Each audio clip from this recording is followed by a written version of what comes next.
I still remember the first time I saw him.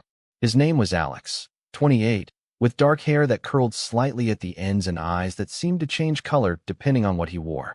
I'm Jamie, 26, working as a graphic designer at a small marketing firm in Portland. Our paths crossed at my best friend's housewarming party last summer. The kind of gathering where you know half the people and the other half are strangers with potential friends, potential enemies, potential stories. Alex stood in the corner, nursing a beer and chatting animatedly with a group of guys about the latest basketball game. Everything about him screamed straight, from his confident stance to the way he casually mentioned ex-girlfriends in conversation. I noticed him immediately, of course. It's hard not to notice someone who commands attention without trying. But I filed that attraction away under pointless crushes on straight men and tried to enjoy the party. Our town isn't small, but the creative community makes it feel that way sometimes. Portland has this way of connecting people through mutual friends, shared coffee shops, and the inevitable run-ins at farmers markets on Saturday mornings. It's progressive enough that being gay isn't an issue for me, but that doesn't make falling for unavailable men any easier. Let me explain why this matters, because what happened later that night at my friend's kitchen, specifically against her stainless steel refrigerator, would challenge everything I thought I knew about Alex, about attraction, and about the stories we tell ourselves and others. We were introduced properly when I went to grab another drink. Jamie, this is Alex. He just moved here from Chicago for the creative director position at Meridian. My friend Emma made the introduction with a knowing smile that I chose to ignore. Alex's handshake was firm, his smile genuine. Nice to meet you. Emma says you're the best designer in the city. His voice had a slight rasp to it, like he'd spent the previous night cheering too loudly at a concert.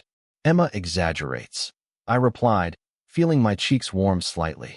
But I'm good enough to keep getting paid for it. He laughed, and something in that laugh made me want to hear it again. We fell into easy conversation about design, about Chicago versus Portland, about the merits of different coffee roasts. Nothing flirtatious, nothing to suggest he was anything but a friendly straight guy making conversation at a party. Yet I couldn't help noticing how his eyes lingered on mine a beat longer than necessary, how he stood just slightly closer than most men would. Over the next few weeks, we kept running into each other. At industry events, at Emma's place, at the coffee shop near my apartment that apparently he also frequented. Each time, the conversation flowed easily, and each time, I reminded myself, he's straight. He talks about ex-girlfriends. He mentions dates with women. Don't be that gay guy who falls for straight men and gets his heart broken. But there were moments, brief, confusing moments, that made me wonder. The way his hand would sometimes brush mine when reaching for something. The way he'd text me random thoughts at midnight that seemed too personal for mere acquaintances. The way he'd ask about my dating life with an intensity that felt more than casually curious. One night, about 2 months after we'd met, Emma hosted a small dinner party. Just 6 of us, Emma and her boyfriend, another couple we knew, and Alex and me. The couple canceled last minute, leaving just the 4 of us. By the end of the night, Emma and her boyfriend had disappeared to check something in the bedroom. Their excuse as transparent as glass. Alex and I were left alone in the kitchen, cleaning up because we were good friends like that. The silence between us felt charged in a way it hadn't before. I was acutely aware of his presence as we moved around each other, putting away dishes, wiping down counters. So, he said, leaning against the counter, Emma's not exactly subtle, is she? I laughed nervously. What do you mean? Come on, Jamie. The canceled couple? The bedroom emergency? She's trying to set us up. My heart pounded as I tried to keep my voice casual. Yeah, well, Emma doesn't always remember that not everyone is into guys. Something flashed in his eyes. Annoyance? Hurt, right? Because I couldn't possibly be interested in you. The statement hung in the air between us. I stopped wiping the counter and looked at him directly. Are you interested in me? He ran a hand through his hair, a gesture I'd come to recognize as his tell when he was uncomfortable. It's not that simple. It actually is that simple, Alex. Either you are or you aren't. I've never been with a guy before, he said quietly. I've never even admitted to myself that I wanted to be. The confession hit me like a physical force. I'd been so careful to respect what I thought were his boundaries, so determined not to be the cliché gay man pining after a straight friend, that I'd missed what was actually happening between us. But you've thought about it? I asked, my voice barely above a whisper. He looked at me then, really looked at me, with an intensity that made my breath catch. "I've thought about you, Jamie. More than I should probably admit." I didn't know what to say. Part of me was elated, but another part was cautious. I'd been someone's experiment before, their toe dip into same-sex waters before they retreated back to the safety of heteronormativity. It had left scars I wasn't eager to reopen. "Alex, but I never finished that sentence because suddenly he was moving toward me, determination in his stride. Before I could process what was happening, he had me backed against Emma's refrigerator, his hands on either side of my head, his body close but not touching mine. "Tell me to stop," he said, his voice low and rough. "Tell me I'm reading this all wrong, and I'll back away right now." I could feel the cold metal of the refrigerator against my back, a stark contrast to the heat radiating from his body. I could smell his cologne, something woodsy and subtle. I could see the uncertainty in his eyes, mixed with a desire so raw it took my breath away. "I don't want you to stop," I whispered. And then he was kissing me, his body pressing mine against the refrigerator with an urgency that spoke of months of restraint finally breaking. His hands moved from the fridge to my waist, then my face, then my hair, as if he couldn't decide where he wanted to touch most. My own hands found their way under his shirt, feeling the warm skin and taut muscles of his back. For someone who claimed to have never kissed a man before, he knew exactly what he was doing. The kiss was confident, passionate, and left no doubt about his desire. When we finally broke apart, both breathing heavily, he rested his forehead against mine. "Still think I'm straight?" he asked with a small smile. I laughed softly. I might need more convincing. He was happy to oblige, and by the time Emma and her boyfriend emerged from the bedroom with knowing smiles, Alex and I had moved from the kitchen to the couch. My hair was a mess, and his shirt was decidedly more wrinkled than it had been earlier. The days that followed were a mixture of euphoria and anxiety. Alex was experiencing everything for the first time holding hands with a man in public, the first time introducing me as more than a friend, the first time navigating the complex emotions that come with accepting a part of yourself you've kept hidden. For me, it was a different kind of first, the first time being with someone who was still figuring out their identity. I worried constantly. Was I just a phase? Would he wake up one morning and decide this was all a mistake? Was I setting myself up for heartbreak? We talked about it one night, lying in my bed, the city lights casting shadows across the ceiling.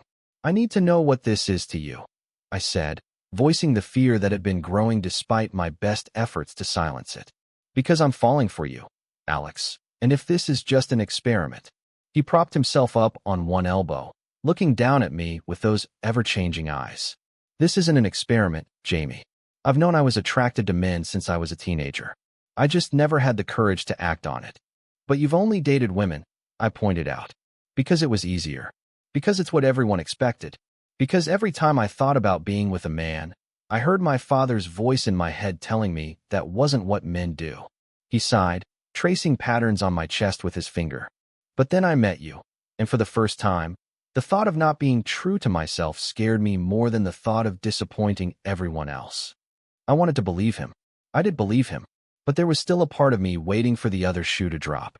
That moment came about 3 months into our relationship. We were at a work function for his company, the first time he was bringing me to an event where he'd be introducing me to his colleagues and bosses. I could feel his tension as we entered the upscale restaurant where the event was being held. His hand, usually warm in mine, was cold and slightly clammy. "We don't have to do this," I said quietly as we handed our coats to the Czech girl. "We can say I'm a friend." He looked at me then, something like hurt flashing in his eyes. "Is that what you want? To be introduced as my friend?" "No," I admitted. "But I don't want you to be uncomfortable either." He took a deep breath, squared his shoulders. "I spent 28 years being uncomfortable with who I am. I'm done with that." With that, he took my hand firmly in his and led me into the main room where his colleagues were gathered. I watched as he navigated the room, introducing me as my boyfriend, Jamie, with increasing confidence as the night progressed. I saw the surprise on some faces, the knowing nods from others who perhaps had suspected, the complete lack of reaction from most who simply didn't care who Alex chose to date. By the end of the night, as we waited for our Uber outside, Alex seemed lighter somehow, as if a weight had been lifted. "That wasn't so bad," he said, pulling me close against the chill of the night. "No, it wasn't," I agreed. You were amazing. He kissed me then, right there on the sidewalk outside the restaurant where any of his colleagues could see. It wasn't the passionate, desperate kiss from that night against Emma's refrigerator. It was something more profound, a declaration, a promise, a man fully embracing who he was and who he wanted. The next challenge came in the form of his family. Alex had grown up in a conservative household in a small Midwestern town. His parents had certain expectations: marriage to a nice girl, grandchildren, Sunday dinners with the whole family. When he told them about me over the phone, the silence on the other end was deafening. "They need time," he said afterward, his voice steady despite the pain in his eyes. "They still love me. They just don't understand yet." I held him that night as he processed the reality that his relationship with his parents would never be quite the same.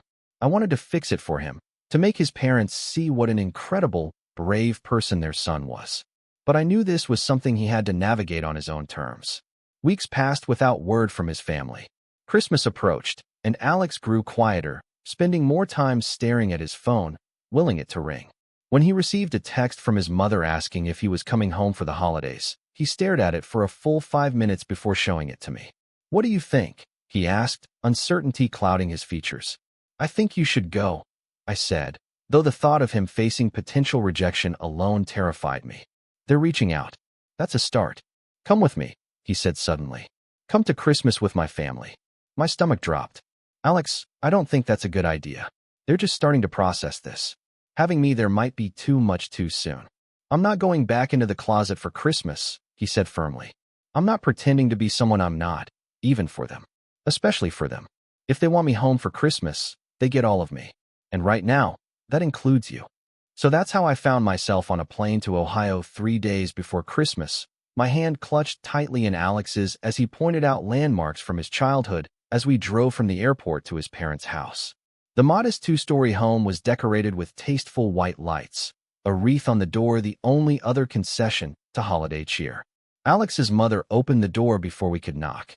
She was a smaller version of Alex. Same eyes, same expressive hands, same nervous habit of running fingers through her hair. She hugged Alex tightly, then turned to me with a smile that, while not entirely natural, seemed genuine in its effort. "You must be Jamie," she said, extending her hand. "Please come in.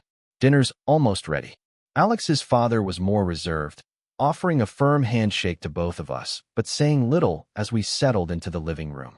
The conversation was stilted at first, focused on safe topics like Alex's job, my design work, the weather in Portland versus Ohio.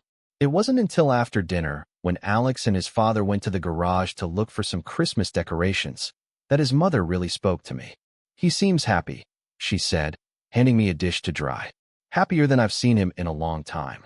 "I hope so," I replied, carefully wiping the plate. "I want him to be happy."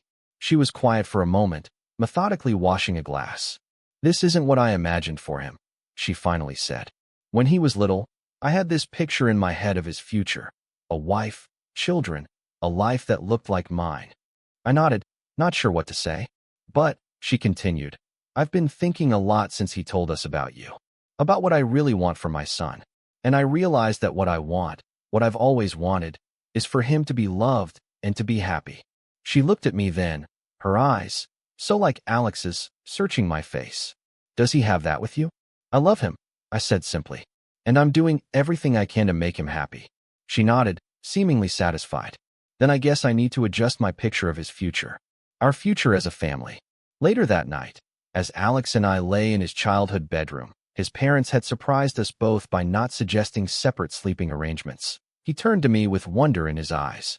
"My mom asked if you'd help her make breakfast tomorrow. She never asks anyone to help in her kitchen." I smiled, tracing the line of his jaw with my finger. "I think she's trying, Alex." "They both are." He caught my hand, pressing a kiss to my palm. "Thank you for coming. For being here with me. For," he struggled to find the words, "for being the reason I finally had the courage to be myself." I shook my head. "You always had the courage. You just needed the right moment to use it." He smiled at that, pulling me closer. "That moment against Emma's refrigerator?" "Exactly," I laughed softly. "Nothing says courage like pinning someone to a kitchen appliance." He kissed me then, and I could feel in that kiss all the words he couldn't yet say: his gratitude, his affection, his hopes for our future together. A future that, just 6 months ago, neither of us could have imagined. It hasn't all been smooth sailing since then, of course. Alex still has moments of doubt, not about us, but about how the world sees him, how his identity has shifted in others' eyes. I still have moments of insecurity, wondering if someday he'll decide that being with a man is too complicated after all. But then I remember that night in Emma's kitchen, the look in his eyes as he pinned me against that refrigerator. Not just desire, but recognition. Recognition of something he'd been denying himself for too long. Recognition of me as someone who could be more than a friend. Recognition, perhaps, of the possibility that the stories we tell ourselves aren't always the true ones. Last week, we were back at Emma's for another dinner party. As we helped clean up afterward, some habits die hard. I caught Alex looking at me with a smile. "What?" I asked, self-consciously wiping my hands on a dish towel. He nodded toward the refrigerator. "Just thinking about how different my life would be if I hadn't cornered you against that thing last year." Emma, overhearing as she came into the kitchen, rolled her eyes. "You two are disgustingly cute, you know that? And you're welcome, by the way, for my excellent matchmaking skills." Alex laughed, that same laugh that had drawn me to him from the beginning. "Your matchmaking skills?